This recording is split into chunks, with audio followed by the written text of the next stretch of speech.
Judiciary Subcommittee on Crime and Counterterrorism is called to order. I want to welcome everybody to today's hearing, the title of which is A Time for Truth, Oversight of Meta's Foreign Relations and Representations to the United States Congress. Let me just say as we begin, this is a hearing that Facebook has tried desperately to prevent.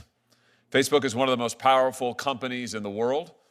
It is one of the most powerful companies in the history of the world, and they have stopped at absolutely nothing to prevent today's testimony. They've absolutely gone to war to try to prevent it. Our witness today is a whistleblower, and not just a whistleblower, but a longtime executive at Facebook. She worked directly with Mark Zuckerberg and Sheryl Sanders and the Facebook brass. She was a part of the Facebook brass, and they have gone scorched earth to prevent her from telling what she knows. They've sued her. They have sought a gag order against her. They have begged courts to take her book off of the shelves. They tried to get it stopped from being printed in the first place. They have threatened her, get this, with $50,000 in punitive damages every time she mentions Facebook in public. $50,000 every time she mentions Facebook in public, even if the statements that she is making are true. And even as we sit here today, Facebook is attempting her total and complete financial ruin. They are attempting to destroy her personally. They are attempting to destroy her reputation. And I think the question is why? Why is it that Facebook is so desperate to prevent this witness from telling what she knows? What is it that they are so afraid of? Well, we're going to find out today. And I think that we've already got a sense of it. Sarah Wynne Williams knows the truth about Facebook. That's what they fear. She knows that while Mark Zuckerberg now claims to be a champion of the United States and claims to be a free speech warrior, he in fact worked hand in glove with the Chinese Communist Party for years. He in fact made censorship his business model. He, in fact, developed censorship tools for the Chinese Communist Party to use against its own people. He, in fact, made Americans' own user data available, was willing to make it available to Beijing. The truth is, Facebook and Mark Zuckerberg have lied to the American people repeatedly. And I think as we'll see today, they have lied to Congress as well. It's time for this to stop. That's why this committee has launched a full-scale investigation into the potential illegal behavior of Facebook. Today's hearing is one step in that investigation. Ms. Wynne Williams' testimony is absolutely essential to that investigation. That's why we invited her to be here today, and it is why she accepted. Facebook does not want you to hear what she has to say. I dare say China probably doesn't want you to hear what she has to say. But we are going to get the truth, and we're going to get the truth starting now. I'm delighted to have with me the ranking member, both for the subcommittee and for the full Judiciary Committee, Senator Durbin, and I'll turn it over to him. Thanks, Chairman Hawley, for holding this hearing. Thank you, Ms. Wynne Williams, for agreeing to testify, particularly under these circumstances.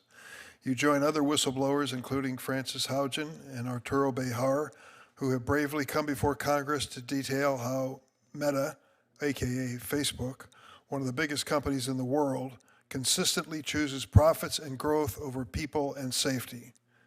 Meta chooses to target vulnerable teenagers to drive engagement and increase ad spending, knowing the risk it poses to teen mental health. Meta chooses to feed its users inflammatory content to drive engagement and increase ad spending, knowing the harm it can cause. Meta chooses to put human rights concerns aside if it means access to more users, more growth, more dollars. During the time frame that Ms. Wynne Williams documents in her book, I was pressing Facebook on its potential cooperation with the Chinese government. I was chair in this room of the Human Rights and Law Subcommittee, working with a staunch Republican conservative, the late Tom Coburn. We held hearings on the human rights implications of big tech operating in countries with repressive governments and sent interrogatories to Facebook on the issue. The company flatly declined to appear, claiming they had nothing to say on the issue. Here's what I said in the hearing room at the time, quote, "We asked Facebook to testify and they said, We have no business operations in China, and for that matter, in most of the countries of the world, end quote. In retrospect, these comments from Facebook were disingenuous at best. In one chapter, Ms. Wynne Williams describes a board meeting where the company discussed ways to head off regulation and change the narrative surrounding Facebook. She writes that the board, quote, gets into conversation about what other companies or industries have navigated with similar challenges, where they have to change a narrative that says they're a danger to society, extracting large profits, pushing all the negative externalities onto society and not giving back. Guess what model they chose? Big tobacco. That analogy is apt. Like big tobacco decades ago, big tech tells us their products do no harm. Like big tobacco, big tech tells us they can be trusted. And like big tobacco, they fight to prevent any regulation that might make them pay for the cost that their products impose on society. We have seen it time and time again in Congress. Any effort to regulate big tech is met with millions of dollars in ad campaigns, lobbying, and other opposition. But Congress has fought this battle before, and we have won. Almost 40 years ago, I was a member of the House of Representatives. I introduced legislation to ban smoking on airplanes. The tobacco industry fought it tooth and nail. Once that smoking ban went into effect, it wasn't long before smoking was banned in restaurants and public places. That one little law finally turned the tide against smoking in America, and it ultimately saved millions of lives. Thanks to people like Ms. Wynne Williams, I believe we're at a similar tipping point with big tech. The word is out. The shine is off. We can all see the harm big tech has caused, from enabling the spread of CSAM and harming teen mental health to facilitating repression in places like China and Myanmar. Last Congress, the Senate Judiciary Committee, which I chaired, unanimously, and that's a big deal on this committee, reported 5 bills to regulate big tech and require online platforms to protect kids. This is no easy feat in these polarized times. One of these bills was Stop CSAM, which I introduced with Chairman Hawley, and we're reintroducing it very soon. We'll do what it takes to get this bill to the president's desk so he can sign it. But we can't stop here, as Ms. Wynne Williams makes clear in her books. Companies like Meta won't do the right thing unless they're compelled to do it. That's why I will also join with Chairman Hawley, Senator Graham, and others to introduce a bill to sunset Section 230 of the Communications Decency Act. For nearly 30 years, Section 230 has shielded big tech from liability for the harms they cause. Only by removing that liability shield will big tech finally have to take the steps companies and all other industries have to take to protect their customers. Unless and until Congress imposes accountability on these companies, nothing will change. Children in society will continue to pay a price. I hope this hearing and Ms. Wynne Williams' testimony can once again shine a spotlight on the need to regulate big tech and build momentum. Thank you, Mr. Chairman. Thank you. We're delighted to have the chairman of the full committee, Senator Grassley, with us. And so I'm going to turn to Senator Grassley for an opening statement. Thank you, Senator. Thank you for exposing all this, or will be exposed. Thank you very much. In my 50 years as a member of the United States Congress, I've seen all kinds of whistleblower retaliation. I've seen it across all industries. The United States tech industry is no different. These tech companies sitting in those ivory towers in Silicon Valley look to silence whistleblowers. They want to keep these brave men and women from telling Congress, government regulators, and the entire American public about alleged wrongdoing at their companies. I've fought for whistleblowers my whole congressional career as authors of updates to the False Claims Act, the IRS whistleblower program, many other whistleblower laws. Whistleblowers are key to rooting out fraud, waste, and abuse, whether it's in government or in the private sector. Recently, I wrote to OpenAI about their efforts to silence whistleblowers. To address this, I'm working on bipartisan legislation to implement whistleblower protection in the artificial intelligence industry. Sadly, our witness, Ms. Sarah Wynne Williams, is facing down the barrel of a gun. Ms. Williams is a former employee, Facebook. According to her attorneys, Meta is threatening her with fines of $50,000 each time she makes a disparaging comment about the company. This can be easily abused to silence her for telling the truth. Thank you for bravely being here.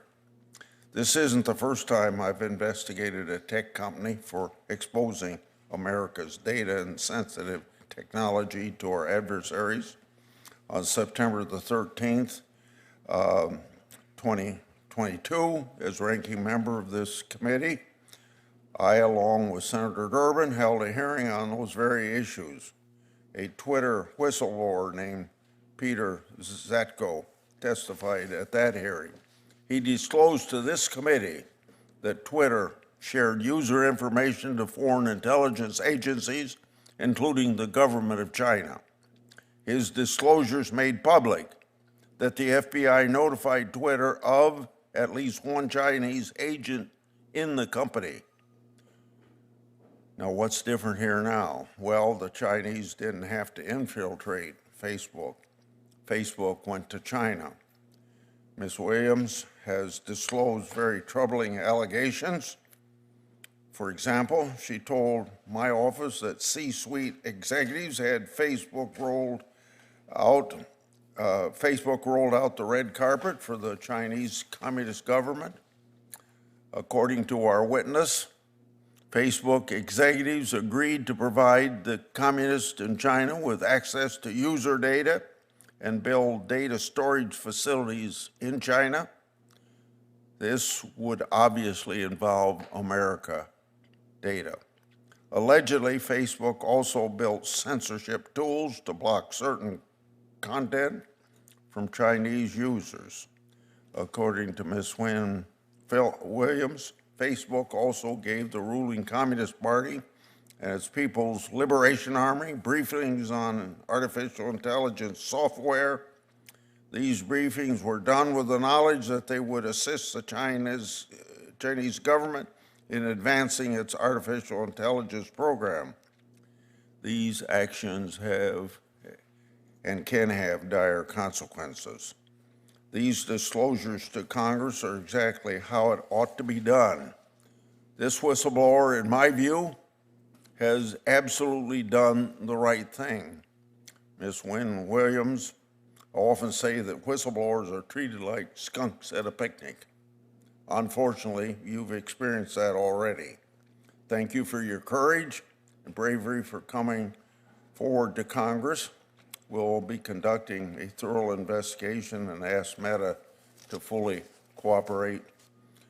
I'll be in and out because of votes on the floor of the Senate, but I want to come back and ask a few questions. You bet, Mr. Chairman. And now let me turn to my good friend and someone who has been a great friend of whistleblowers and also has been a champion in going after big tech, Senator Blumenthal. Thank you, Senator Hawley, and thank you for your leadership on this subcommittee and having this hearing, and also on the subcommittee that we chaired together on technology and the law, and I'm still hoping we will continue our work on AI.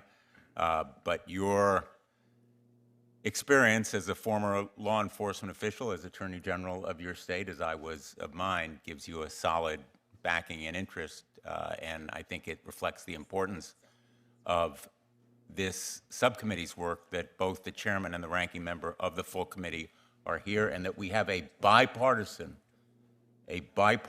group determined to get the truth. And let me just say right at the start, I just so tremendously admire your courage, Ms. Williams, in standing up to Meta, a gigantic economic and political force, and to China that would like to see you silenced as well and is cheering from the sidelines, or maybe not even from the sidelines, what Meta is doing. And what it is doing is absolutely despicable. It is disgusting and the height of hypocrisy for a supposed free speech champion, Mark Zuckerberg and Meta, to use a campaign of threats and intimidation to try to silence you, but it is part of a pattern. Meta is trying to buy and even bribe and pander its way out of any accountability. It has donated $1 million to Trump's inaugural fund. It started ripping up its policies on hate speech and letting fraud and abuse run rampant on its platforms. And appallingly, according to the Wall Street Journal, Zuckerberg has recently visited the White House 3 times to get the president to order the Federal Trade Commission to drop its antitrust case. Meta will stop at nothing to dispel and disguise and deceive. And it has done it to Congress. It has done it to Congress and to the American people. Meta lied about the generational harm it was doing to young people, suicide, eating disorders, and depression. In fact, as we know from another brave whistleblower who came to the Commerce Committee, one document provided to us showed that it was part of the Facebook, Meta, business model to, in effect, addict kids to toxic content and destroy their lives. One document you provided to us shows that Facebook's advertising division was developing tools to target teens that were insecure and depressed. It was literally attempting to profit from the pain of young people. When it was caught lying about these harms, Senator Blackburn and I introduced the Kids Online Safety Act, COSA, a bill that passed the Senate on a 91-3 vote. We're hoping it will pass again, and this time pass the House. The American people ought to be asking, has Facebook done anything to clean up its act? And the answer is no. It actually diverted its millions of dollars to try to stop COSA. And it spent millions of dollars in lobbying to argue that antitrust and AI regulations harm national security. And unfortunately, all of this deception and pandering and buying and we might even say bribing has been effective so far. But the American people are going to be pretty outraged that Mark Zuckerberg sold out America to China, that he imperiled our national security for a buck, that he compromised a highly significant American corporation for personal gain and profit. And your allegations and testimony matter tremendously because you have credibility. You have nothing left to lose. You have your integrity. Mark Zuckerberg has lost his through his deception. And he oversaw and personally approved of plans that undermined American national security because his own engineers warned him that operating in China would expose Americans to Chinese surveillance and censorship. So he not only risked our national security, but the individual security of everyday Americans. And they ought to be downright angry, outraged that he sold them out as well as America. He hid those risks from Congress. He and other Facebook executives provided testimony in hearing after hearing after hearing that was misleading at best and false at worst. Meta has attempted to dismiss these allegations as just old news, nothing to see here, nothing new. Well, people watching and listening to you, Ms. Lynn Williams, will know the importance and impact of what you have revealed to the American people and to the world. I have opened an investigation with Senator Ron Johnson on behalf of the Permanent Subcommittee on Investigations, and we've demanded documents from Meta regarding its operations in China. The Permanent Subcommittee on Investigations is determined to use whatever tools and instruments and powers we have to get to the bottom of all of the facts here. And I really appreciate Senator Hawley's support for that investigation. He has joined our efforts. He's a member of the Permanent Subcommittee on Investigations, and I look forward to our bipartisan, and it will be bipartisan effort to continue this effort for truth. And again, thank you for being here. Thank you for your courage. And now let me introduce someone who's been a champion for privacy and for antitrust and standing up to these corporations, Senator Klobuchar. Thank you very much, Senator Hawley. And of course, thank you to Senator Durbin and Blumenthal. I was listening to all of you, and I was thinking how when we first started on this journey, it was pretty lonely. I think the first bill we did that I remember was the Honest Ads Act with Senator McCain, in which we simply tried to get disclaimers on political ads that were on the platforms. Facebook initially opposed it and then did support it at the end. It still hasn't been passed, of all things, because of all the lobbying. But since then, there has been this big coalition of people, I think based in part on, I haven't read your book yet, but from what I understand, some of the things that you have pointed out that have brought people with us of all political stripes. And part of this is just the pushback whenever we try to do anything on antitrust when it comes to self-preferencing products, and this is of all of the platforms together, the intense lobbying against any kind of move, and even for things the companies agreed to do in other countries.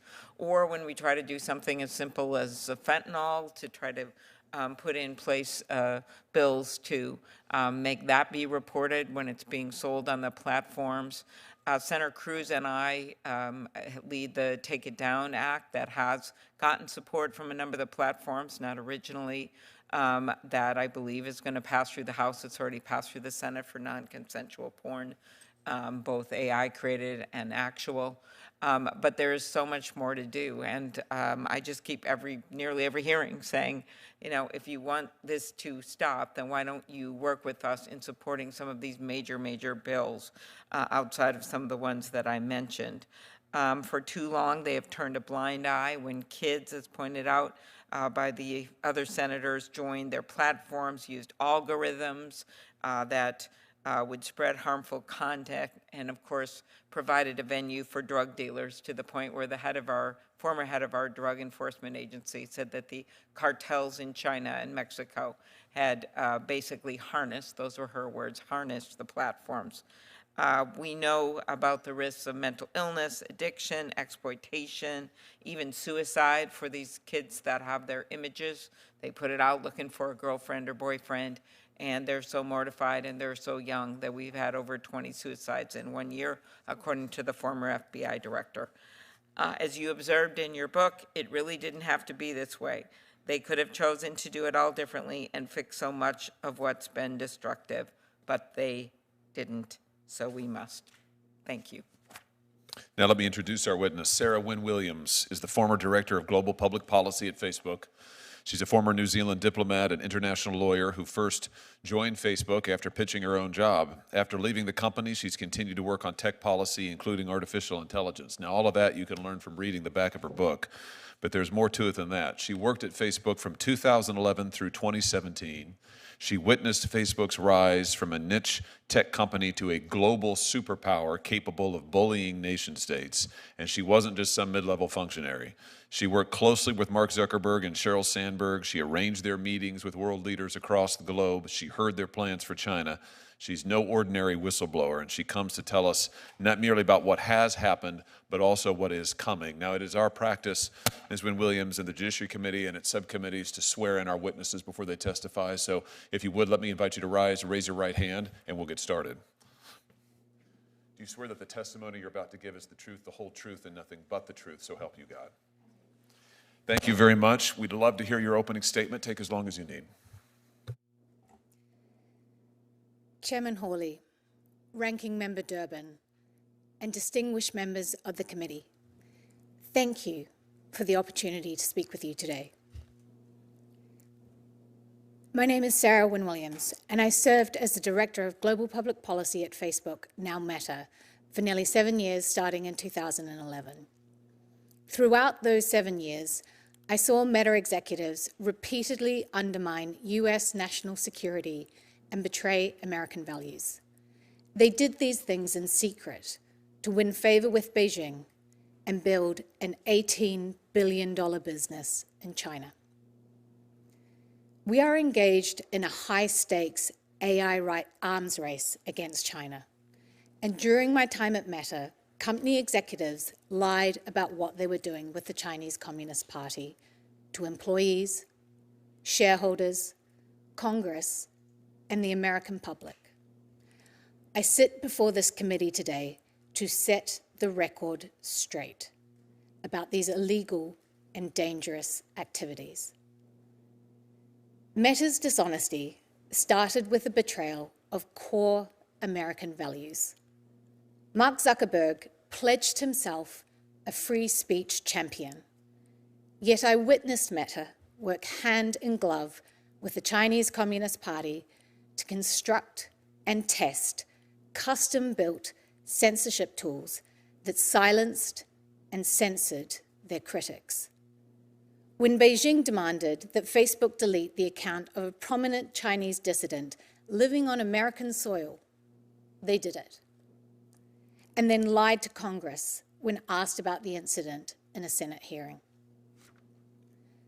The willingness to censor was not the only troubling thing I witnessed. I watched as executives decided to provide the Chinese Communist Party with access to Meta user data, including that of Americans. Meta does not dispute these facts. They can't. I have the documents. As recently as this Monday, they claim that they do not operate their services in China. Another lie. In fact, they began offering products and services in China as early as 2014. That hasn't stopped. Their own SEC filings from last year show that China is now Meta's second biggest market. Meanwhile, Meta's AI model, Llama, has contributed significantly to Chinese advances in AI technologies like DeepSeek. Facebook's secret mission to get into China was called Project Aldrin and was restricted to need-to-know staff. There was no bridge too far. Meta built a physical pipeline connecting the United States and China. Meta executives ignored warnings that this would provide backdoor access to the Chinese Communist Party, allowing them to intercept the personal data and private messages of American citizens. The only reason China does not currently have access to US user data through this pipeline is because Congress stepped in. Meta started briefing the Chinese Communist Party as early as 2015. These briefings focused on critical emerging technologies, including artificial intelligence. The explicit goal being to help China outcompete American companies. There's a straight line you can draw from these briefings to the recent revelations that China is developing AI models for military use, relying on Meta's Llama model. Meta's internal documents describe their sales pitch for why China should allow them into the market by, quote, helping China increase global influence and promote the China dream. The truth about what has gone on in China matters. I filed a shareholder resolution asking Meta's board to investigate its activity in China, and I filed whistleblower complaints with the SEC and the DOJ. The measure of how important these truths are is directly proportionate to the ferocity of Meta's efforts to censor and intimidate me. I relied on their commitment given in 2018 that they would waive their rights to pursue forced arbitration.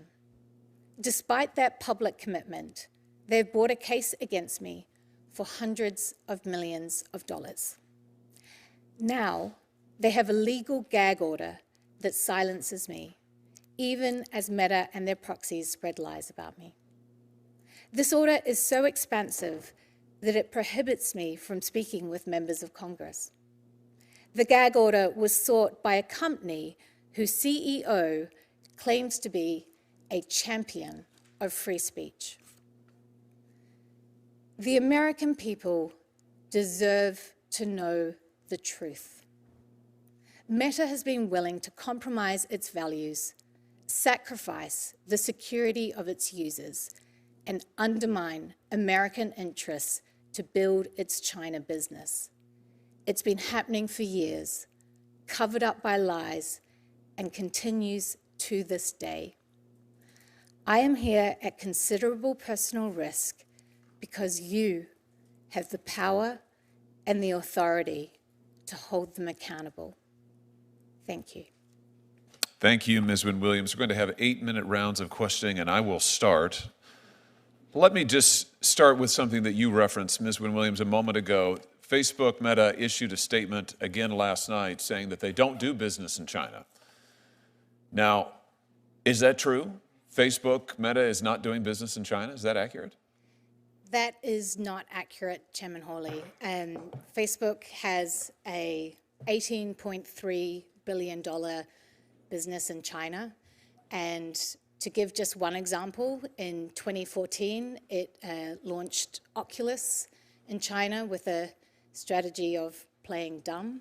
And Oculus has continued to grow as a significant part of their business. In fact, they have, since 2014, 2015, they have launched multiple apps in China, often without, well, always without seeking authorization from this government, not informing their shareholders, not informing Congress, not informing the public. And now they have employees in China. Is that accurate? They have a partnership with Tencent in China. Is that accurate? Their Oculus VR business is in China. Is that accurate? So tell me this, why has Facebook Meta been so obsessed, if I can use that word, with breaking into the Chinese market? What is this all about? It is incredibly valuable for Meta. Monetarily. Absolutely. So we're talking about profit at the end of the day. We are absolutely talking about profit. Profit and power. Let's talk about what Meta has been willing to do for profit and power. You said just a moment ago that Meta's dishonesty started with the betrayal of core American values, and you mentioned that Mark Zuckerberg has pledged himself as a free speech champion. I notice he talks a lot now in the American media about free speech. I notice he talks a lot when he goes to the White House about free speech and how Facebook won't censor and Facebook will protect the rights of all. Have you ever known Mark Zuckerberg to censor on behalf of China? Yes, Chairman Hawley. Let's talk about a few specific instances. In 2017, the Chinese dissident Guo Wengyi suddenly had his Facebook profile shut down. Now, Facebook at first said that this was a temporary glitch. Was that true to your knowledge? No, Senator Hawley. In fact, Facebook shut down this dissident's page. This dissident, as you pointed out a moment ago, was living on American soil at the time. Facebook shut down that page based on pressure from the Chinese Communist Party. Is that accurate? That's accurate. Let's just take a look here at the documents. Here's some meeting notes taken shortly after a conversation with a Mr. Chow, who's a Communist Chinese Party member, a government official. Here, Mr. Chow asks Facebook, it says to Facebook that they want Mr. Guo's Facebook page dealt with. The notes say that Chow wants Facebook in China, but there are others who don't, so we Facebook need to take measures and do more in such situations to demonstrate we can address mutual interests. And then they go on to list, here's what we could do. We could do nothing, we could say we can do something, or we can do even more than expected, but we need to provide a response to the Chinese Communist Party on what we can do. So here we have evidence of high-level contacts between Chinese Communist Party officials and Facebook asking for this dissident's page to be taken down, Facebook acknowledging this pressure, saying we need to do something if we want to get the party's cooperation, the government's cooperation, and what happened next? Well, Senator Hawley, one thing the Chinese Communist Party and Mark Zuckerberg share is that they want to silence their critics. I can say that from a personal experience. So I think they came to the right man. This led to a series of events where eventually this man on American soil was kicked off the platform. So in April of 2017, following these conversations, Facebook takes down the profile, bans it, of Mr. Guo. Then in September, they make that ban permanent. Now here's the really interesting thing. When Facebook's general counsel was asked about this directly under oath in a Senate Intelligence Committee hearing, he sang a different tune. Senator Rubio asked him directly, was there any pressure from the Chinese government to block his account? Was there any pressure to block his account? The general counsel, Mr. Stretch, no, Senator. We reviewed a report on that account and analyzed it through regular channels using regular procedures. Was this truthful testimony, Ms. Williams? No, Senator. It's in fact an outright lie, is it not? It is, Senator. We just saw the documentation. Facebook received not just a request, Facebook received direct pressure from the Chinese Communist Party and bowed to it and discussed it internally and planned it and then lied about it to Congress. Let's talk about what else they've been able to do, been willing to do in order to get this access to the Chinese market. Let's look at some more meeting notes. Here's a readout of a group of Facebook engineers offering to create a censorship regime that will allow Facebook to block all traffic the Chinese Communist Party doesn't want. Phase 0, this is an internal chat. Phase 0, we identify all traffic that are currently blocked in China and we, Facebook, block them.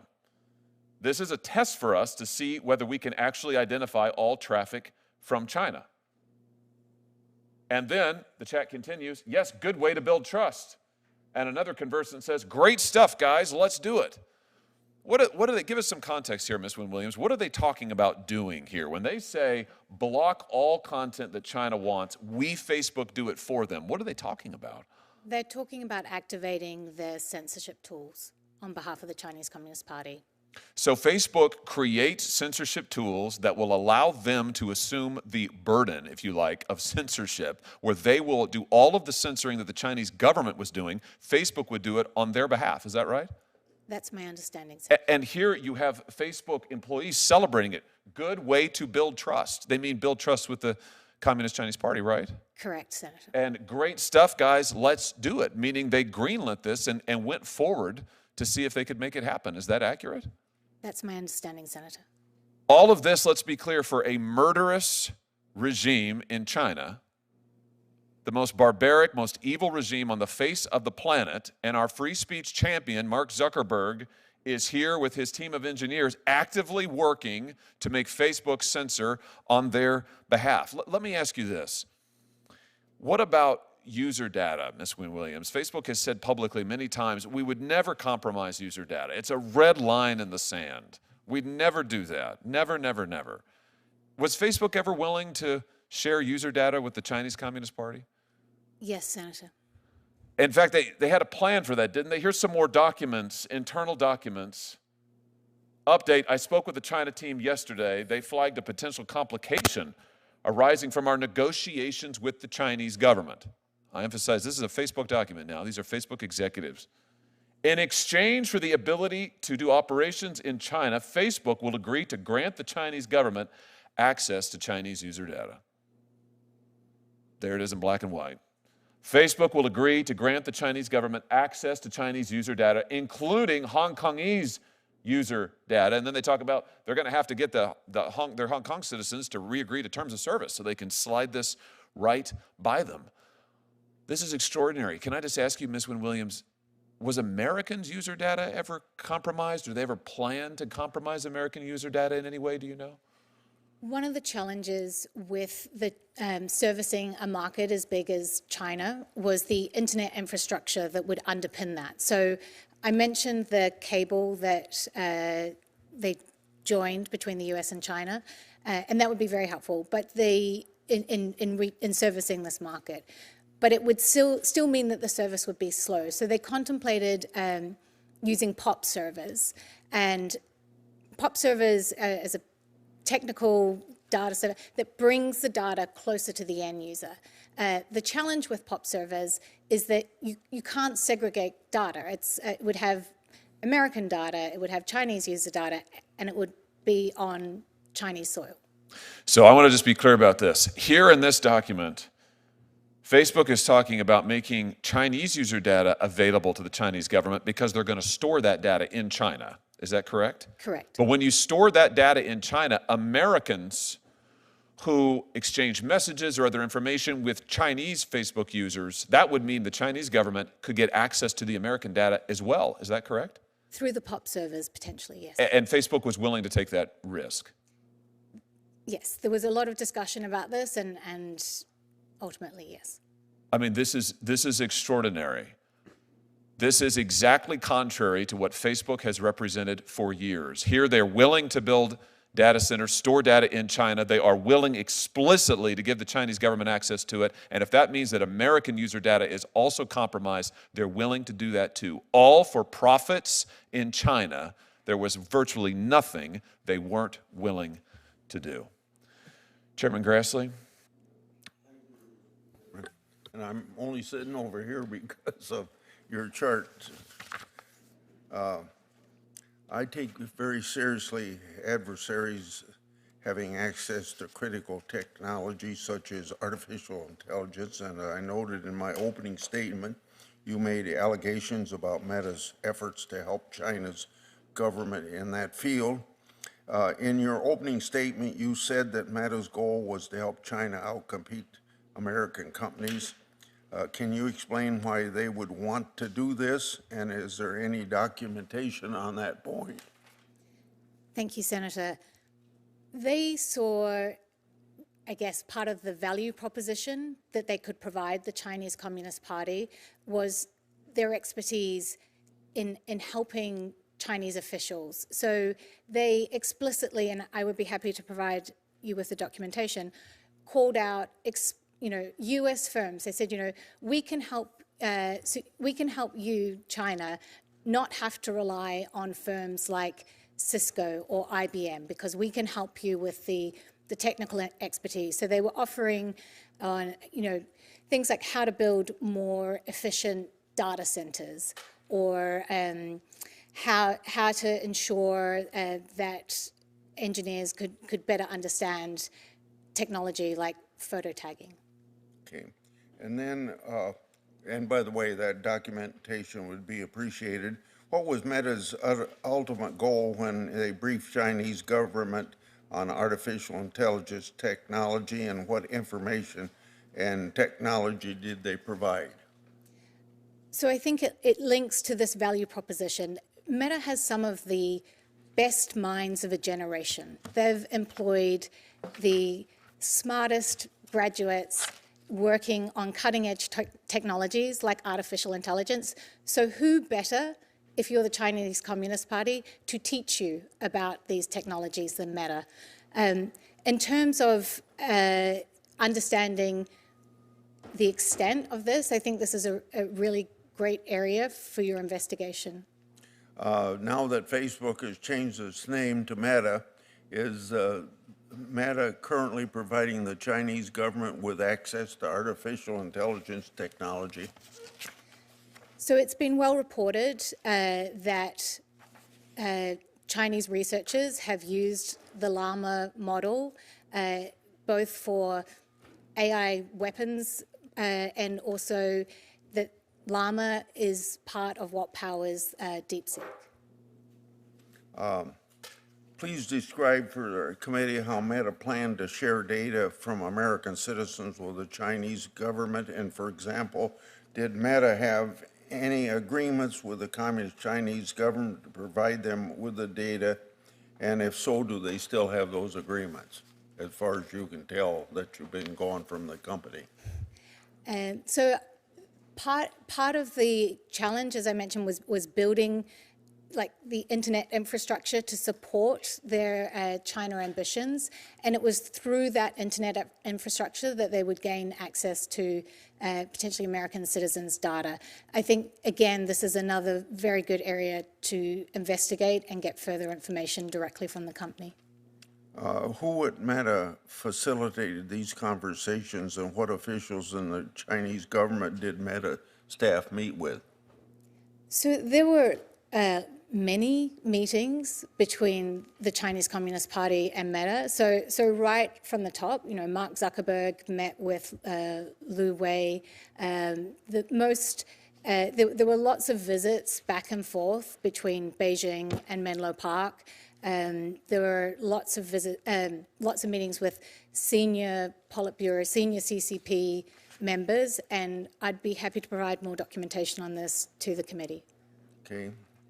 Then my last question follows on where Chairman Hawley left off. If there's anything that you can add to this, you don't have to repeat what you told him, but describe to the committee how Meta planned to share data from American citizens with the Chinese government, and for I don't think I'm going to ask that question. I think you covered it well. Thank you, Senator. Thank you very much. Thank you, Mr. Chairman. Thank you, Chairman Grassley. Thank you for being here. Thank you for these questions. Ms. Williams, can I just go back to something you said a moment ago in response to Senator Grassley, and maybe let's just start at the beginning. So is it your testimony that Facebook executives and employees cultivated relationships with members of the Chinese Communist Party? Absolutely, Senator. And this happened over a period of years? This happened over many years. And did members of the Facebook executive team or other employees at Facebook, Meta, ever brief members of the Chinese Communist Party? Yes, Senator, regularly. Exchanged information with them? Yes, Senator. What are some of the topics that they covered in these briefings? I mean, it's incredibly broad. So you had meetings at the top executive level, so Mark and Cheryl, and you had meetings, all the way down to, regular engineers who would be providing briefings on cutting-edge technology like facial recognition, which is obviously very helpful to the Chinese Communist Party. Facebook Live, as I mentioned, photo tagging, internet infrastructure, so how to build effective data centers. Facebook has a project called the Open Compute Project, which has 5 Chinese companies as a member of it. So it was at every level on every aspect of the many different technologies that Facebook has. You testified a moment ago that one of the things that part of their value proposition to China was that they would help them, Facebook that is, would help China outcompete other American businesses. Can you just say more about that? I mean, that seems like an extraordinary thing to me. Here you have an American company going to our chief foreign adversary on whom we currently have tariffs of like 10 billion%, and saying, hey, we'd love to help you. We would love to help you beat all of these other American companies. That's extraordinary. I mean, what can you tell us about that? I'd be happy to provide the documentation. I mean, literally the documents in which they were writing this were called our value proposition to be put before the CCP. So was information related to artificial intelligence part of these briefings? I know you said that there were some sort of informal discussions, but did Facebook actually brief members of the CCP on artificial intelligence, to your knowledge? Yes, Senator. And again, was that a once-off, or was this a regular thing? Senator, I think this is a great area of investigation for your committee. So why would, you were at Facebook a long time, why would Facebook want to help China with artificial intelligence? I mean, what's the strategy there, do you think? What do you divine the intent to have been? I think there are lots of, so I think we've talked about the general focus of the company of wanting to help China. This is over a period of time where China was rapidly trying to increase its own technological expertise and trying to grow its own homegrown technology company. So it's incredibly valuable to have the brightest minds in the world show you how that technology works, and then I think at the moment, as you're aware, there's a debate in the AI community around whether open source models or closed models are more appropriate. And one of the considerations around that is national security. But it's not clear at this moment whether open source models or closed models will ultimately prevail. And there's a lot of money on the line. In some ways, you could say, it's helpful, if you want open source to prevail, to have a strong threat from a Chinese model, so that you can say it's really important that America wins this, and we are the American open source option. And I think you can see the way that strategically plays out. So what you're saying is Facebook's AI model, Llama, I think it's called, that's an open source model, is that right? Correct. And I think they just released Llama 4 or something just recently, the last few days. So that's an open source model. Many of the other American competitors, Sam Altman's company, for example, OpenAI, is a closed-sourced model, closed-source code. So Facebook has a fundamentally different take, an open-source model. They're briefing the Chinese government, including CCP officials, on this model, on their information, and then we get the revelation of DeepSeek just a few months ago, China's sort of breakthrough on AI. Do you think that Llama had something to do with DeepSeek? Do you think that information sharing helped lead to DeepSeek? I think it's been widely reported that the DeepSeek model is in part based on Llama. And so just playing this out, if China's DeepSeek model, another open source model, I think, right, becomes the chief competitor to these other models in the United States, what you're saying is that it stands to reason, and this is something for us to look into certainly, but it stands to reason that in a way Facebook would benefit from that because you've got this threat in DeepSeek. Facebook is the only other really major American open source model out there. The others aren't built on that platform.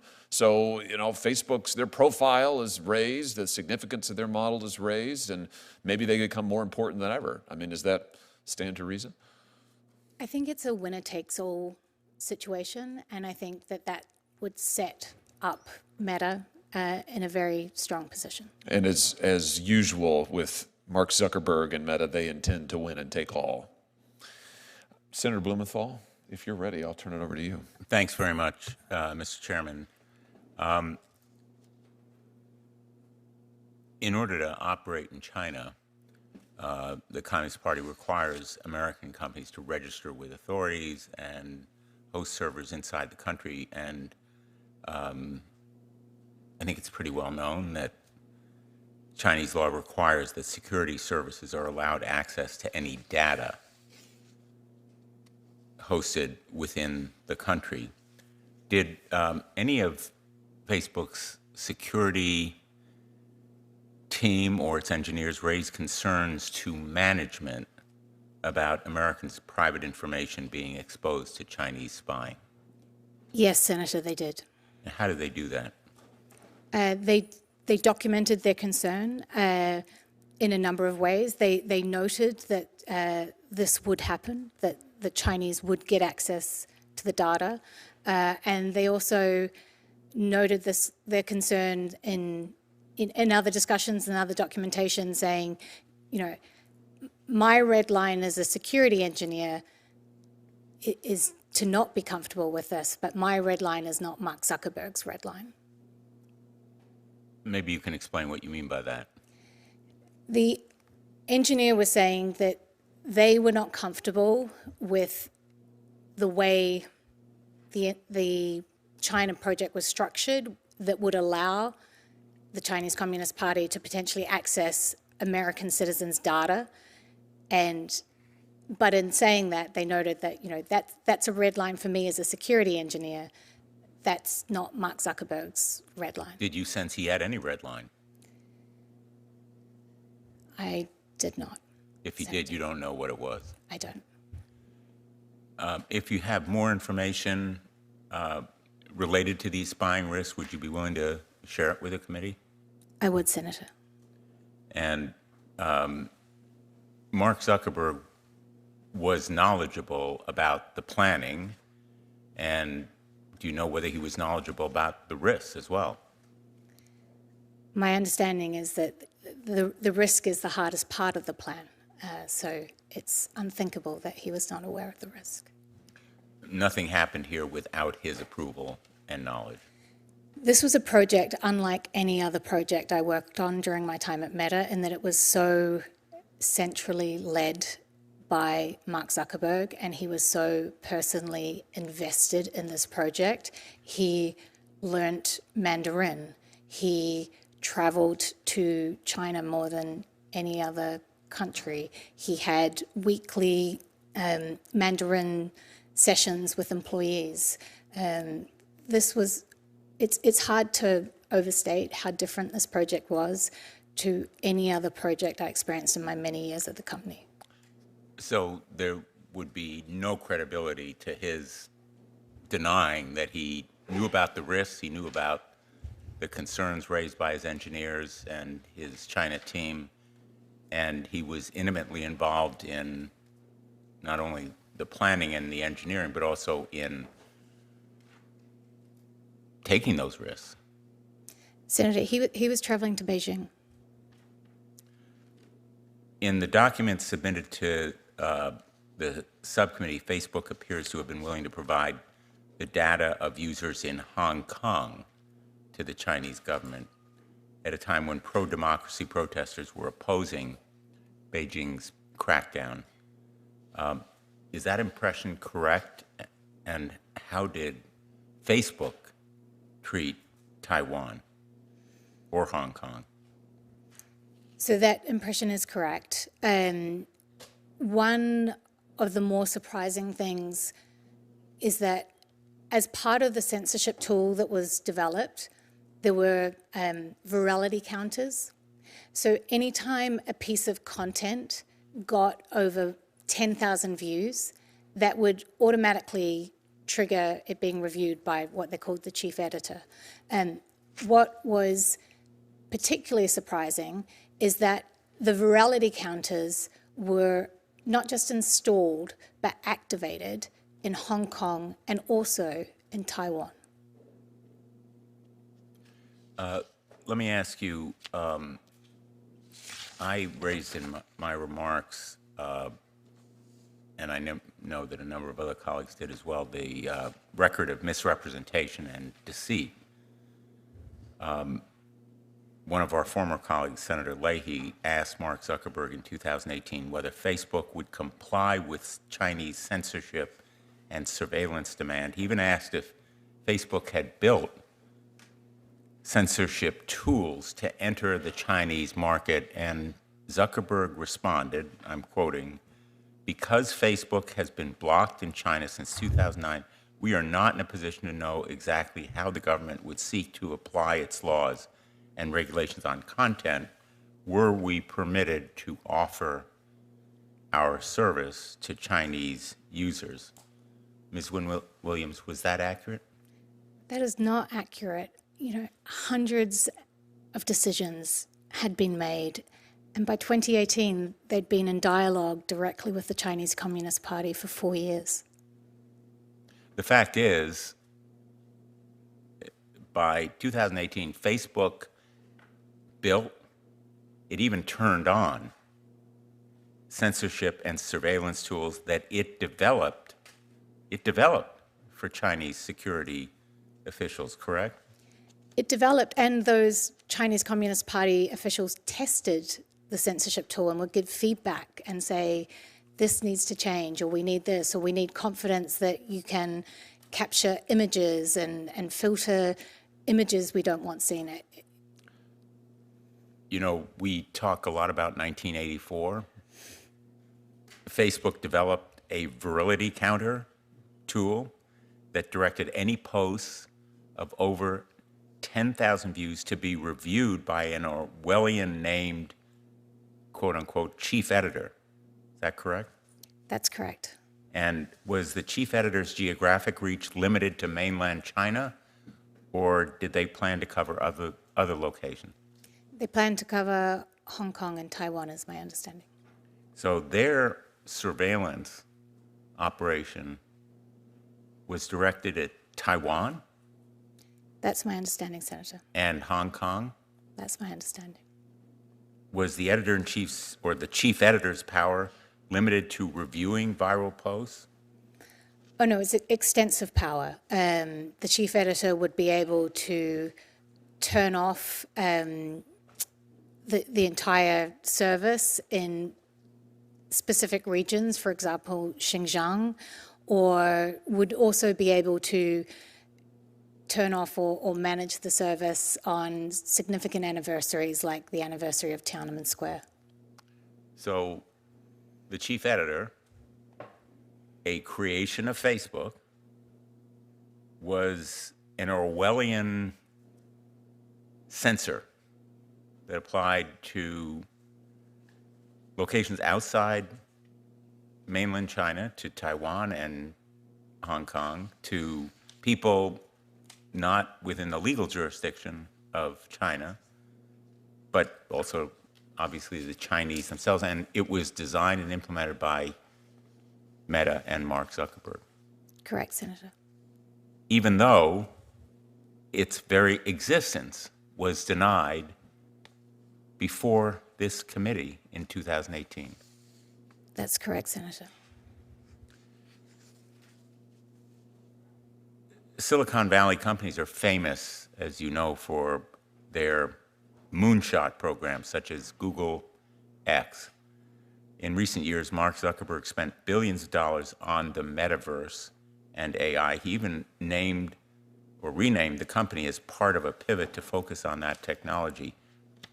Did Facebook engage in any moonshot efforts in China? And were these efforts walled off or protected from the Communist Party? They did, Senator, and I'd be happy to follow up with the committee on this point.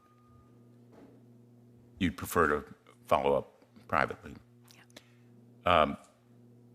Just one last question. I'm interested in how much of a national champion Meta actually is for the United States. Did Facebook share information about its facial recognition, artificial intelligence models, and other sensitive technologies to Chinese security officials? In other words, did it share that significant technology regarding facial recognition and other surveillance methods?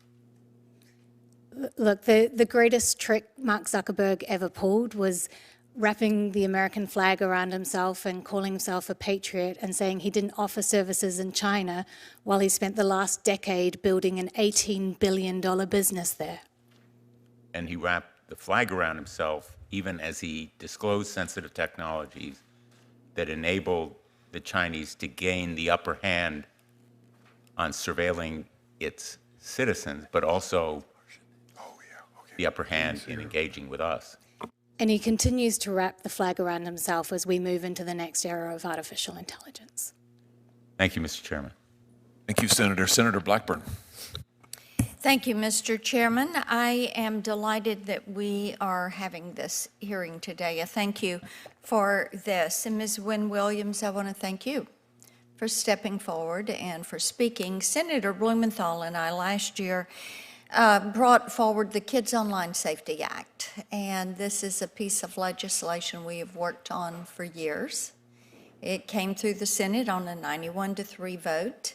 It failed in the House. As you would imagine, Meta spent millions of dollars lobbying against us and against the legislation, while at the same time they were claiming how much they cared for children and how they wanted to take care of children. And of course, one of the problems, as we have heard these heartbreaking stories from parents of trying to reach out to Meta, no response, of the cyberbullying that was taking place, the pleas from principals and child psychiatrists to do something, and yet they would not do it. And I noted in your book that you talked about Meta targeting children with ads based on their emotional state. And if you want to talk about something that is cruel, I'm a mom and a grandmom.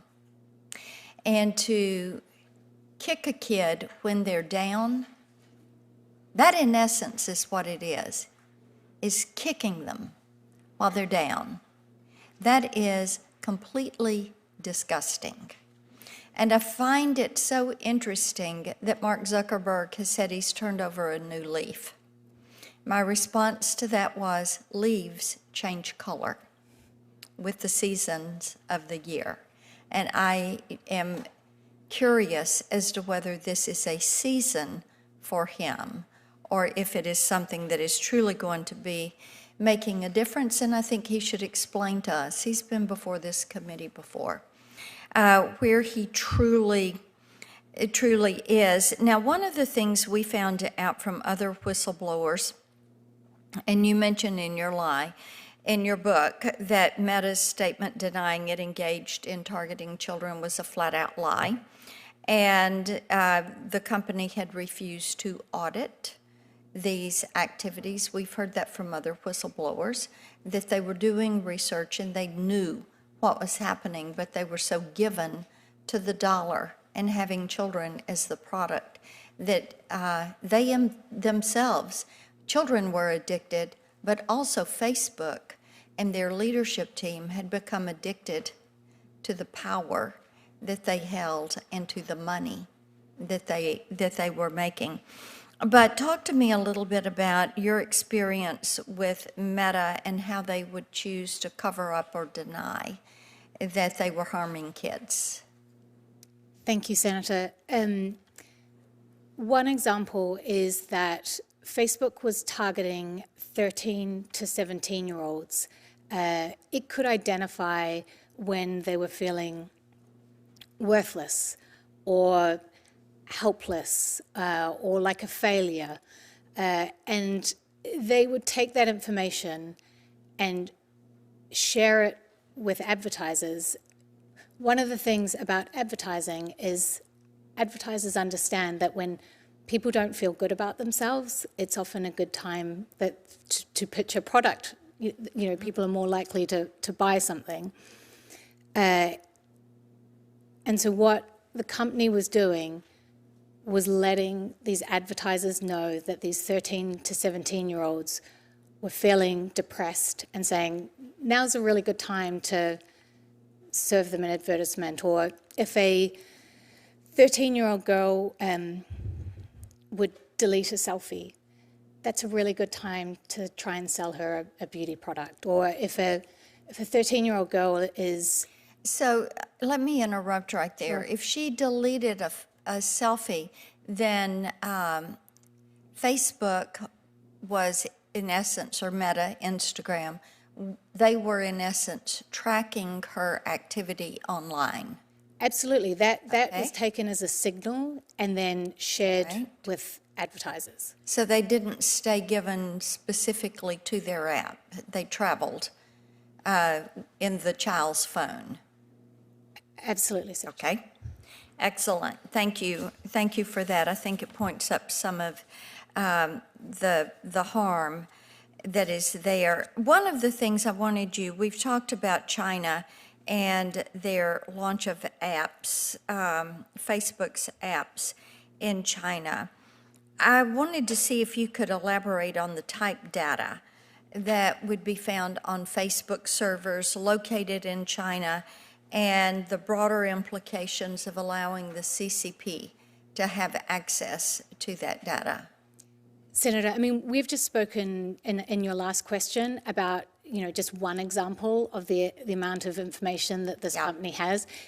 It is unfathomable. It's very, very hard to wrap your mind around the amount of data that this company has on each person who logs on to its service. It's, you know, private messages, but so much data. And all of that would channel through a POP server. So then it is not just limited. The data Facebook holds, or Meta holds, is not just limited to the Meta applications. Not at all, Senator. So basically, Meta has the ability to build what I call a virtual you of an individual, where they go, the transactions they have, the different apps that they rotate from one to another. Is that accurate?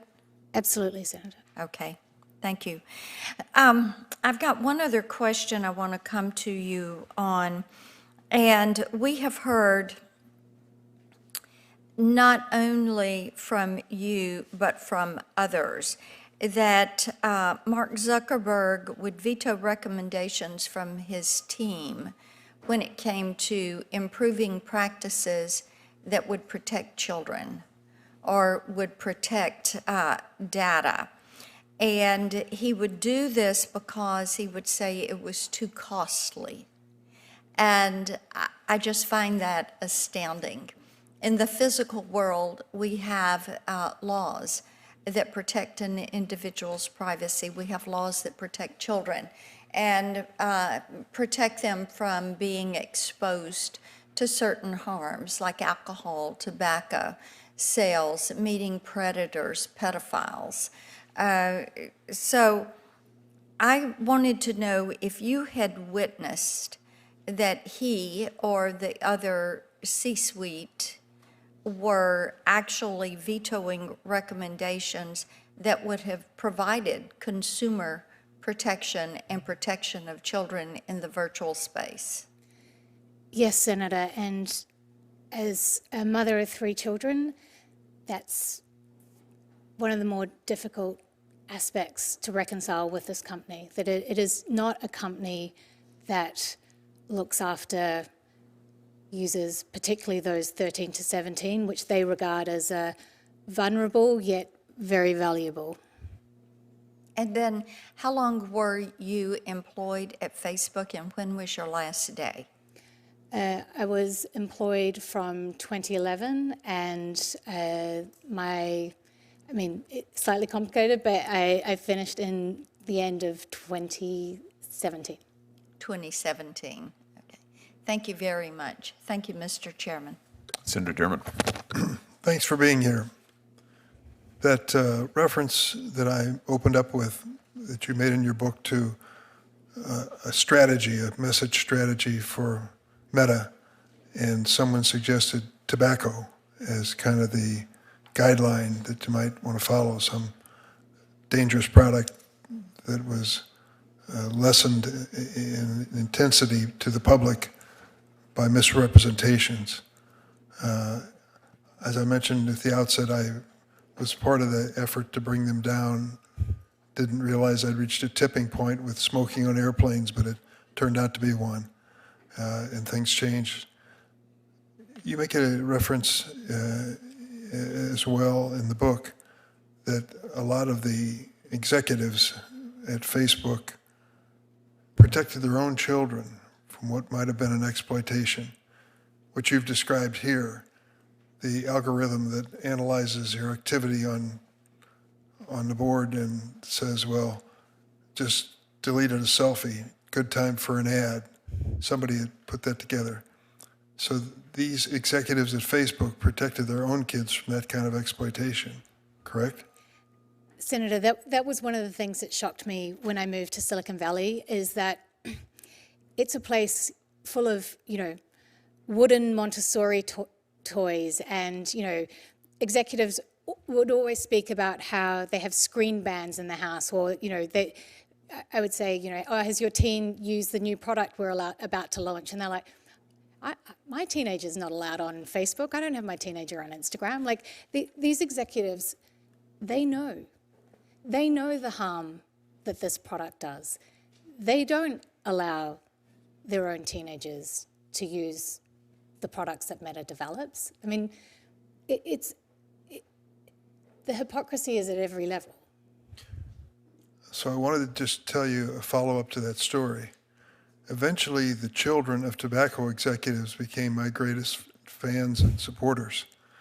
And they would basically shame their parents by saying that, the kids at school are saying this, or I just heard something, or I read something. Dad, tell me that you aren't part of that tobacco conspiracy to keep the truth from the American people. They became a force, a moral force in the conversation. It'd just be speculation, but I hope that that is the case here as well. I hope you're right, Senator. I read these things, and so I want to ask you a question that is more generic, but I'm just curious as to the decision process at the highest levels. When there is a decision being made about what you're going to turn over, what Facebook, Meta, is going to turn over to the Chinese, all their demands that you said the company denied to so many other countries, but for China, they made an exception. When the decision is being made about exposing American privacy material and data so that the Chinese would have access to it, Americans not knowing that. The security questions that you raised, the AI information is given to the Chinese that makes them, quote, more competitive, but also means that they have sources of information that could compromise the security of the United States. I mean, when you consider each one of these, they kind of grow in gravity and magnitude. Are these decisions being made strictly by Zuckerberg himself, or by boards, or by open discussion? How much sensitivity was there to the fact that the decisions were historic in nature and maybe even criminal? It's a really interesting question. I mean, you asked me in part about China. You know, to give you just one example, at the governance level, which is what you're asking me, the lead independent director on Meta's board was also on the payroll for the China project. So that they had dual loyalty? I think the question around accountability and governance of this company and of tech companies more generally, there needs to be a lot more accountability. I don't think the current governance structures are anywhere close to being sufficient. Tell me that there were people at that company that you worked with that didn't sell out. Absolutely, absolutely. There are, you know, there were amazing people, and there are people who were horrified and had very strong moral conscience.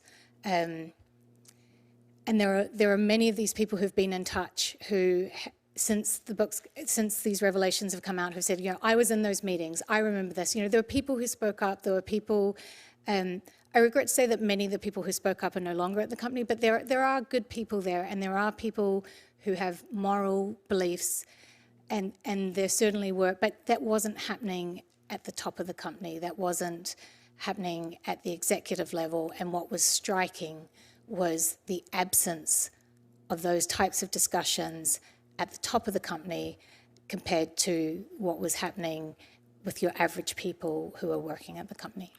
And you say Mr. Zuckerberg himself prides himself on being a loyal American? I think Mr. Zuckerberg would say he does. Yes. But I don't want to speak for him. No, of course not. But I think the evidence that you've given us points in the other direction.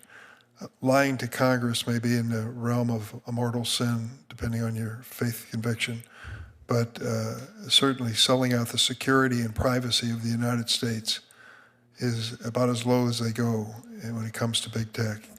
Have you been in any conversations involving Section 230? No, Senator. All right, well, that's certainly a law that we're taking a close look at here, which shields companies like this from personal civil liability. Many of us believe, the committee has voted accordingly, that if they could be held accountable for their decisions in a court of law and find damages, money to money, that this would have more impact than some of the best speeches we could put together as members of Congress. So we're going to work on that. But, Mr. Chairman, I thank you for this hearing, but I particularly thank you because you've referred to in your testimony what you call in the book 3 pistols, which I think is your reference to your 3 children. You've done a great thing for them and for kids all across the world. Thank you for testifying today. Thank you, Senator. Ms. Wynne-Williams, let me ask you a little bit more about the censorship tools that you've been asked about today, you've testified about, that were actually deployed in Hong Kong and Taiwan. And let's just, if we can, let's just look again at the privacy team email. Not that one. That one. Yeah, so this is, and just so members of the press understand, the committee's in possession of this document. We have blacked out, as you can see, we've blacked out the names of individuals here, but in the documents, we have those names. Of course, we'll follow all appropriate legal procedures, but just so the press understands, the committee is committed to doing a full investigation. We do understand and know who the people are on this chain. We can see who they are, and we can see the full course of the discussion. But I just want to emphasize something here. The update is they spoke with the China team. They flagged a potential course of potential complication, of course, of negotiations with the Chinese government. Let's just stop there for a second. Someone pointed out to you that Mark Zuckerberg testified under oath that he didn't know what the Chinese government's terms would be to operate Facebook in China because they were banned, quote unquote, in China. So he just had no idea. He was saying this as late as 2017, 2018. He just had no idea what the terms would be. That's just categorically false, isn't it? Absolutely, Senator. And this email shows that it is false, correct? Correct. In fact, what this email shows is Facebook is in very regularly close contact with members of the Chinese government, down to specifying how they want the censorship tools to work. They're giving feedback on it, back and forth and back and forth. And here they've agreed on a set of censorship tools to deploy in Hong Kong, down to the fact that they say we're going to have to actually re-TOS. Does that mean terms of service? Correct. So in other words, they're going to have to push out to Hong Kong users a new click thing for them to click on, which they won't, of course, really understand or know because it's almost impossible to decipher. But in fact, what they're doing is it's allowing Facebook to stand up new censorship tools on behalf of the Chinese government. Is that correct? That's correct. Now, here's another interesting point. Back in 2012, the FTC here in this country, the FTC entered a consent decree with Facebook about privacy. Do you remember, Ms. Wynne-Williams, this would have been early on in your time at the company, but do you remember roughly any of the terms of that FTC consent decree? Because they are relevant here. I do, Senator. They were intended to prevent Meta from deceiving people about the extent to which they collect and share their data. Yes, so the part of the order is, and let me just quote, Facebook shall, quote, shall not misrepresent in any manner, expressly or by implication, the extent to which it maintains the privacy or security of covered information, end quote, which is user data. Now, Facebook is under a consent decree with the FTC on this basis, and yet they are deliberately misrepresenting across the world the security of user data. They are negotiating with the Chinese government to turn over user data, grant the Chinese government access to Chinese user data, including the Hong Kongese, including Taiwan, and yet they're representing to American government officials, no, we don't do that. We don't do that. In fact, they testified under oath, we don't make user data available. All of that was just lies. Is that fair to say, Ms. Wynne-Williams? Senator, many decisions have been made, and they were all premised on the basis that Meta would hand over Chinese user data to the Chinese Communist Party. So in addition to lying to Congress on what seems like a fairly regular basis, lying about suppressing dissidents, lying about setting up censorship tools, they've also arguably violated FTC consent decrees. And we have the documentation. This isn't just Ms. Wynne-Williams' opinion. This isn't just her recollection.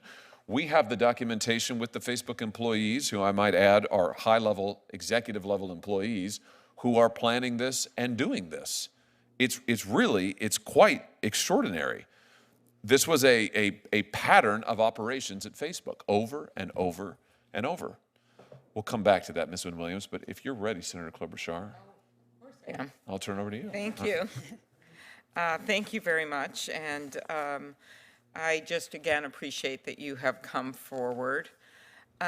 In your book, you wrote that Facebook remade American news media by inserting Facebook at the center of it, driving down ad rates for newspapers, and distributing their stories using their content to boost time spent on Facebook. Senator Kennedy and I, as a side, have a bill to push negotiations for the price of content, which I think is really important. But could you explain how Meta uses news content to boost time spent on Facebook, and how that allows Facebook to sell more advertising without paying publishers their fair share?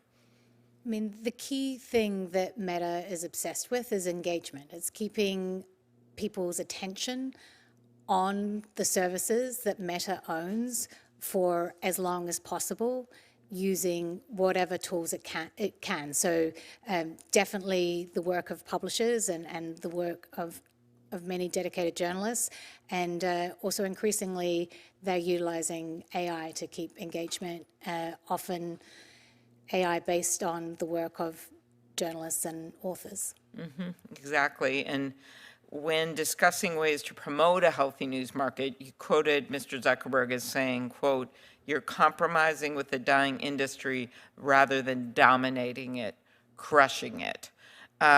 What do you see with your experience as a consequence of Facebook is allowed to dominate and crush an independent news media? I think every citizen has seen the consequences of these actions, and I think we're all the poorer for it. Thank you. When discussing the role that political ads play in Facebook's business, you observed that peddling outrage and stretching the truth were just part of the game, and that outrage is a lucrative business for Facebook. I care about this a lot, just being in this business of politics and how we know how negativity is awarded online, not just Facebook, in all of the algorithms in these companies, and it's actually completely changed the ecosystem that we work in. Can you elaborate more on how stoking political outrage is profitable for Facebook and ramifications for democracy? I think we're all living with the consequences of this every day. As I said before, what this company wants is to dominate as much time and attention as it can of every, not just in this country, as many billions as they can. And what they've learned is that outrage is a really good way to do that, but it doesn't, whatever it takes to have people glued to these services in their power, in their thrall, they'll do it.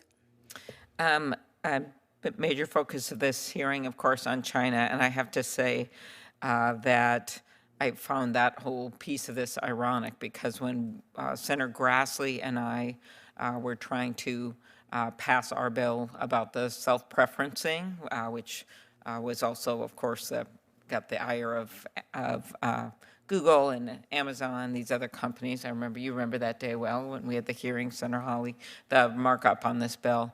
Well, one of the things that kept being thrown in my face and in those of others that work on this is China. You're actually going to destroy us, and then China will dominate. And at one point, another senator actually said that that was what national security officials said. And anticipating that, I'd actually gone around to the then head of the FBI, the head of the CIA. I'd called them all or seen them at things. And while they were getting in the business of endorsing, they said, no, this idea of doing something about putting consumer protections in and saying you can't put your own product all the time at the top of the search engine, that did not hurt our national security vis-a-vis China, but that is what they claim, and that's what's so interesting about your experience and your testimony. And your book actually reveals the extent to which Facebook was willing to put growth over the U.S. national interest to gain favor with the Chinese Communist Party, as you pointed out in your testimony today. In fact, and I know Senator Grassley asked you about this, you wrote, Meta started briefing the Communist Party as early as 2015. You talked about this today. The explicit goal being to help China outcompete American companies. Could you elaborate on that?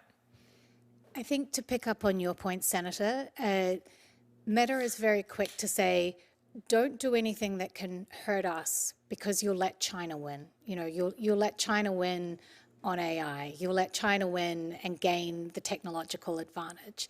And the whole time, the company that's done the most to help China gain a technological advantage is Meta.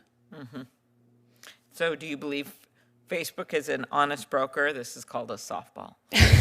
When it claims competition reforms would harm the U.S. ability to compete with China? Because I'm telling you, we hear this all the time. So every time we try to bring up any of these bills. I hope what we've discussed today, Senator, helps you push back very firmly and gives you something to create some real accountability. And then finally, Senator Cruz and I mentioned we have this bill, Take It Down, that's passed the Senate. And just your view that if Meta puts its considerable engineering expertise toward the problem of removing non-consensual intimate images that have the power to ruin lives, or even the selling of fentanyl or some of these other things. Do you think they could do it? Senator, they've shown to the Chinese Communist Party that when they're motivated to get something, to remove something, they can be absolutely expert in it very fast. All right. Thank you very much. Thank you, Senator. Senator Blumenthal. Thank you. Thank you, Mr. Chairman. I would be interested in knowing, Ms. Williams, when Meta first tried to silence you, when they first contacted you, what was said to you, and I assume it was in the nature of a threat and a warning of some kind. Yes, Senator, I have had some very, I'm trying to find the right word, aggressive threats from this company, and the last 4 weeks have been very difficult. Apart from the threats in a judicial setting, have there been others?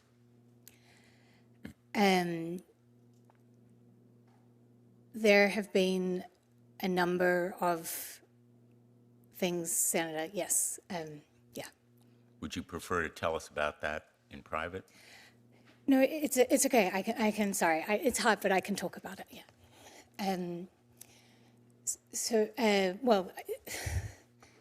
So Meta has said, even the choice to come to speak to Congress was incredibly difficult. Maybe it's helpful if I read what they told me. Please do. They said, the purpose of, they said if the respondent, well, with me, if I were permitted to communicate with legislators, that's you, such actions would create an exception to non-disparagement, that it would eat the rule. In such circumstance, nothing would limit or prevent those legislators or their aides from parroting to the public any disparaging statements. And I just want to pause here because a disparaging statement is a true statement. So it's telling you the truth. Respondent is barred from disclosing. So they were very clear that even coming to speak to you about the truth and about the concerns of national security and protecting our children and sharing these truths with you, that would have not only $50,000 for each truthful statement, actual damages for breach of confidentiality, actual and punitive damages for fraud and other claims. So let me just be clear. In effect, they are warning you against what we might say publicly based on your comments to us, even though they might not hold you or bar you from coming here. They have said that is a potential consequence. That is the order they have secured. That, in effect, you'd be held responsible for what we might say as a result of your truthful testimony. Not just you, Senators, something your aide might say. I mean, they frame it as something your aide might parrot. In other words, what these folks in back of us might say, as well as what we might say. Even though it's factual and true. Even though it's factually true. In effect, I mean, now that you mention it, it creates pressure on us not to tell the truth to the American public, is the way I view it. It's, in a sense, threatening you and thereby putting pressure on us because we could have to worry about harming you as a result. Please don't worry about harming me. And when did they first contact you? I guess when they became aware of your book, or? Well, that's right. They put out public statements when they first became aware of the book. But they also effectively tried to, I mean, I don't know I'm learning very fast about the system of arbitration, which seems incredibly unjust. But they sought to game that. They said that they had notified me of an arbitration. They didn't.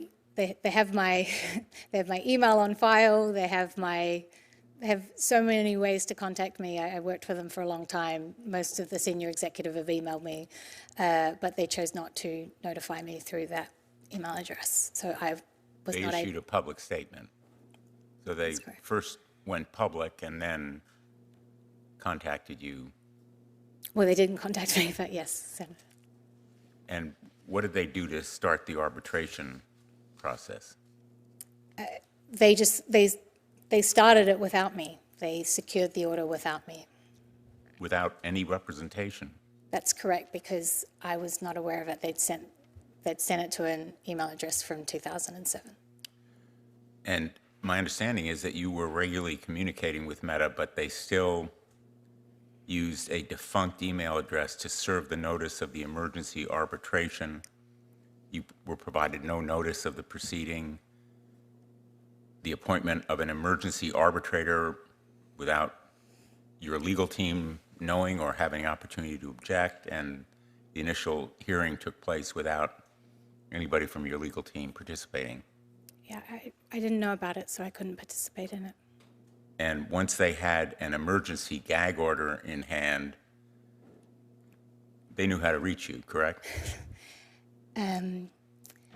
Senator, I was, well, honestly, I was trying to get my toddler to eat some oatmeal, and the doorbell went, and it's a little embarrassing, but it was just after the book had published, so I thought it might have been someone delivering flowers.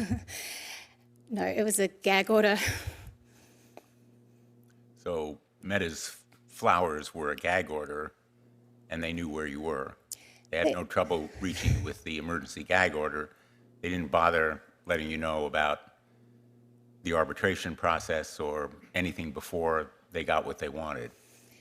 They obviously knew where my home was the entire time. Well, Mr. Chairman, I think that this experience is kind of a textbook example of the kind of problems that we hear from our constituents relating to forced arbitration.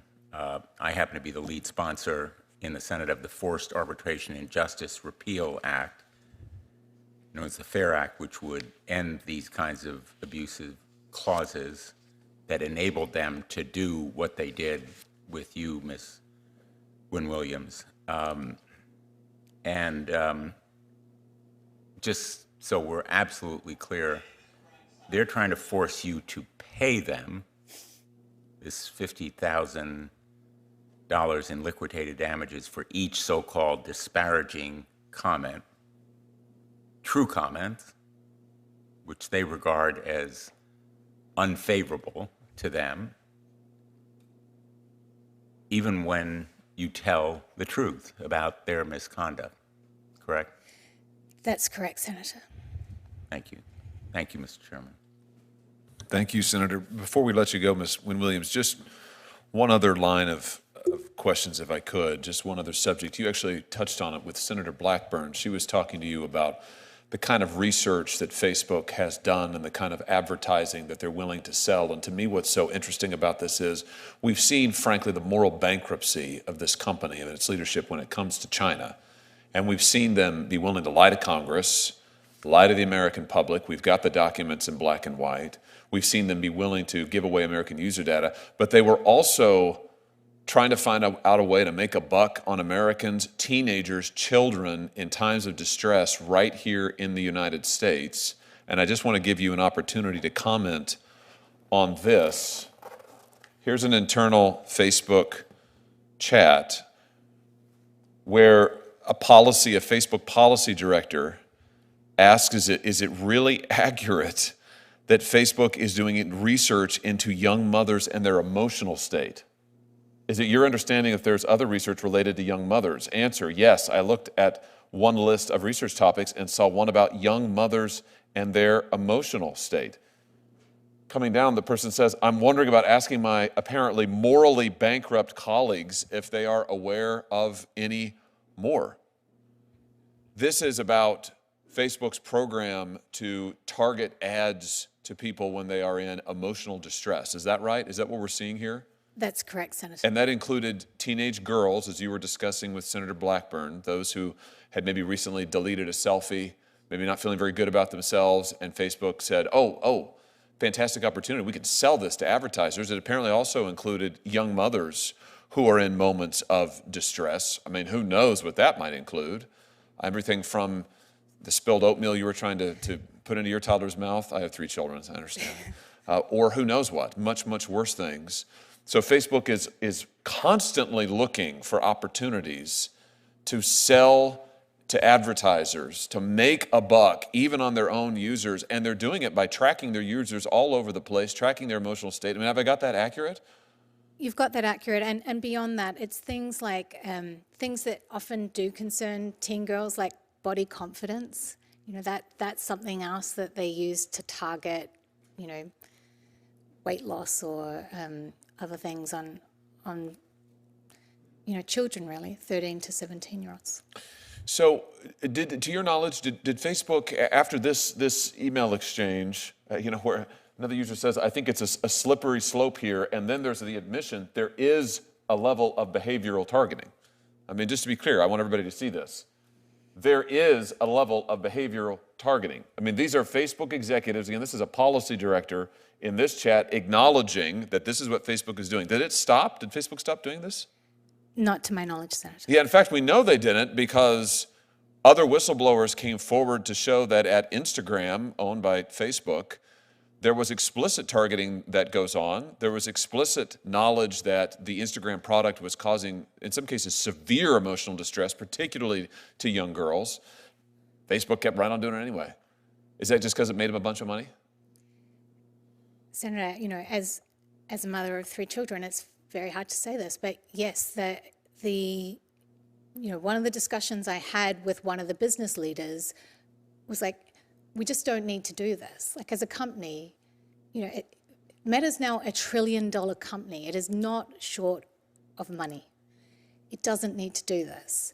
And what he explained to me is like, you know, we've got the most valuable segment of the population. You know, advertisers really want to reach 13 to 17-year-olds, and we have them. We should be trumpeting it from the rooftops. It's really just extraordinary.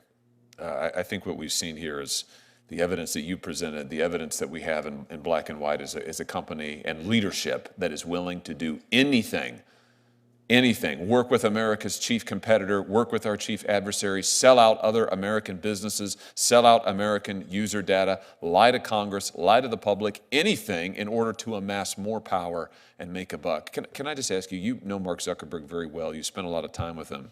He's recently tried a reinvention in which he is now a great advocate of free speech after being an advocate of censorship in China and in this country for years, after suppressing the Hunter Biden laptop story, after working hand in glove with the Biden administration to suppress content on COVID, to suppress content on masks, to suppress content on election questions, on vaccines.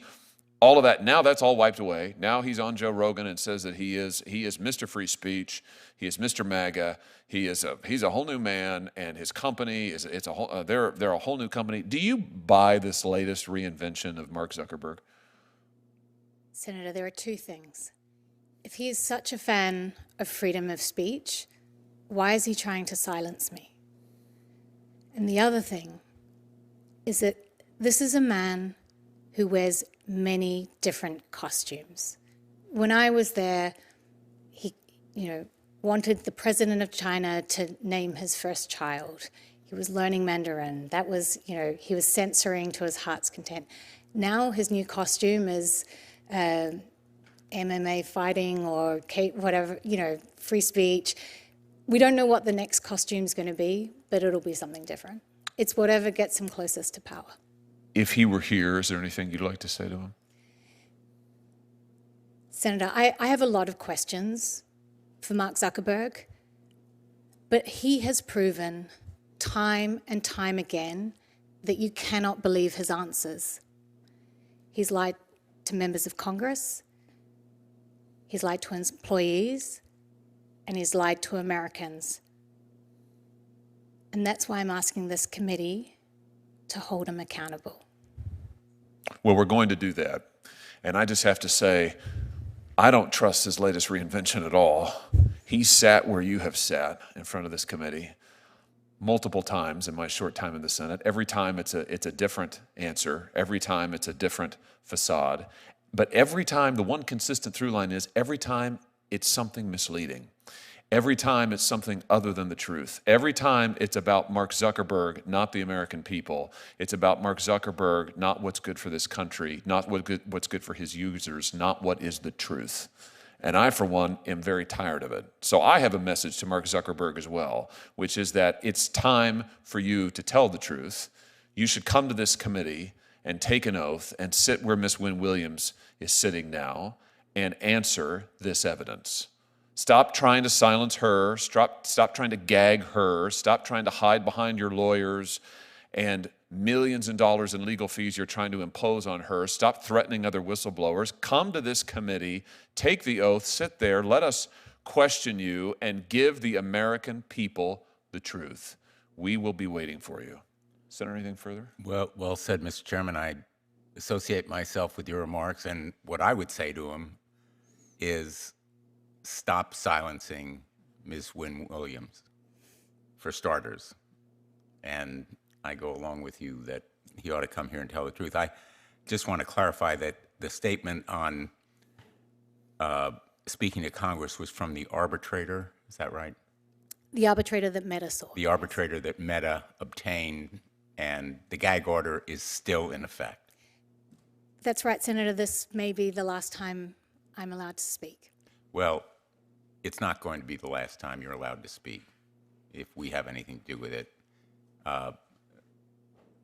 What I would say to Mark Zuckerberg is stop gagging Ms. Wynne Williams. Let her speak the truth, and you come here and tell us your version of the truth if you have the guts to do it. Thanks, Mr. Chairman.